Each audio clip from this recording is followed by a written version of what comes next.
ملخص قصة أشرف بن شرقي. أشرف بن شرقي اتفق مع الأهلي فعلا إنه هياخد 2 مليون دولار في الموسم، ونادي الريان القطري كان متفق مع بن شرقي إنه هيديله الاستغناء لأنه مش هيتأيد في القائمة المحلية.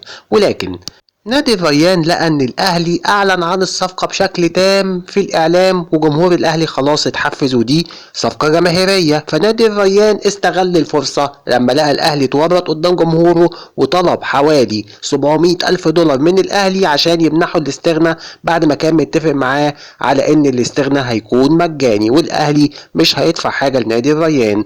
ومن جهة تانية اتقال ان الاهلي بيفكر حاليا انه ياخد محمود تريزيجيه لاعب الريان الحالي ولاعب الاهلي السابق، يرجعه تاني بدل من اشرف بن شرقي. وبالمناسبة اللاعب ده مش هيكلف الاهلي ربع فلوس بن شرقي، ولكن طبعا ده مش تقليل من امكانيات اللاعب، ولكن صفقة بن شرقي صفقة جماهيرية لانه كان لاعب في الزمالك سابق، فبالتالي